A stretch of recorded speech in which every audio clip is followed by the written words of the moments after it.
राजा जागा हो, राजा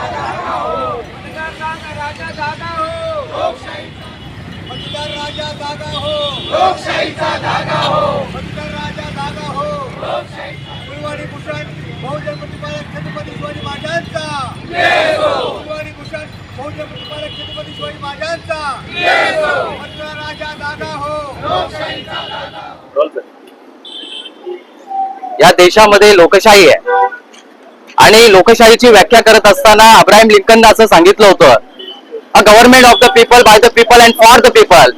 पण याच्यानंतर डॉक्टर बाबासाहेब आंबेडकरांनी या भारतीय संविधानानंतर लोकशाहीची व्याख्या करत असताना असं सांगितलं की या देशातील माणसाची किंबहुना नागरिकांची सामाजिक आणि आर्थिक जीवनात रक्तविहिरीत मार्गानं क्रांतिकारी आणणारा बदल म्हणजे खरी लोकशाही आहे. अर्थात लोकांनी लोकांसाठी चालवलेले राज्य म्हणजे लोकशाही.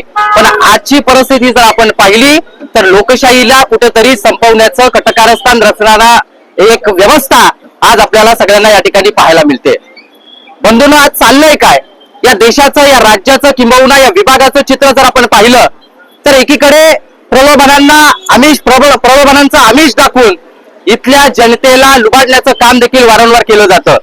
मागच्या काही काळामध्ये आपण पाहिलं की आता कोणीतरी सांगितलं की घेणारा जितका जबाबदार आहे तितका देणारा तितका जबाबदार आहे. मला वाटतं देणारा हा साम दाम दंडभेद सगळं काही वापरू शकतो, पण त्याच्याही पलीकडे तो जितका दोषी आहे त्याच्याहून 10 पटीनं घेणारा दोषी आहे. कारण जो झुकतो, वागतो, नमतो तो दोषी असतो, तो भिणारा आहे तो दोषी असतो. आणि मला वाटतं की अशा पद्धतीची रचना या विभागामध्ये, या देशात, या राज्यात आज अलीकडच्या काळामध्ये आपल्याला पाहायला मिळते. भारतीय राज्यघटनेची सुरुवात करत असताना डॉक्टर बाबासाहेब आंबेडकरांनी सांगितलं होतं, प्रस्ताविकेची सुरुवात करत असताना सांगितलंय की आम्ही भारताचे लोक, भारताचे सार्वभौम समाजवादी धर्मनिरपेक्ष गणराज्यामध्ये काय सांगितलं की इथून पुढे राजाच्या पोटी जन्म घेणार नाही तर तो मतपेटीतून जन्म घेईल. आणि तो मताचा अधिकार जर डॉक्टर बाबासाहेब आंबेडकर भारतीय संविधानाच्या माध्यमातून देत असतील तर या देशामध्ये प्रत्येकाला समान अधिकार दिलेला आहे. म्हणजे टाटा, बिर्ला, अंबानी, अडाणी यांना 10-15 मतं काढण्याचा अधिकार आणि सर्वसामान्य माणसाला फक्त एकच मताचा अधिकार असं नाही.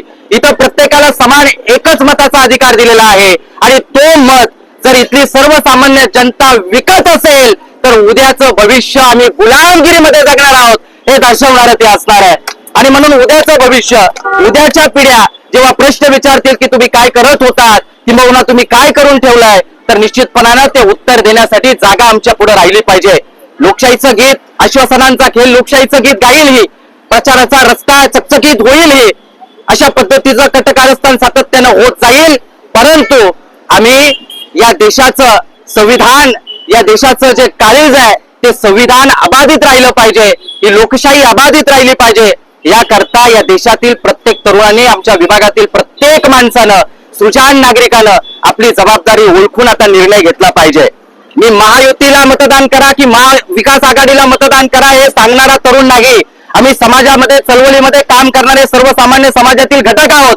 आम्हाला वाटतं की तुमचा निर्णय तुम्ही घ्या, सतसत विवेक बुद्धीनं तुम्हाला जे योग्य वाटतं, तुमच्या प्रभागामध्ये काम करणारा, तुमच्या विभागामध्ये तुमचे प्रश्न आवाज बुलंद करणारा, आमच्या जनतेचा आवाज सभागृहामध्ये नेणारा आमचा नेता हा सुजाण असला पाहिजे, सुशिक्षित असला पाहिजे आणि आमचा विचार करणारा असला पाहिजे. स्वतःच्या इस्टेटी भरणारा नसावा, तो आमच्या लोकांचे प्रश्न निर्माण करणारा, प्रश्न सभागृहामध्ये मांडणारा असावा. असं ज्याला वाटतं त्या प्रत्येकानं एक योग्य निर्णय घेऊन एक चांगला व्यक्ती निवडण्याची सतसत विवेक बुद्धीनं एक चांगल्या व्यक्तीला आपण निवडून देण्याचं काम या ठिकाणी आपण केलं पाहिजे.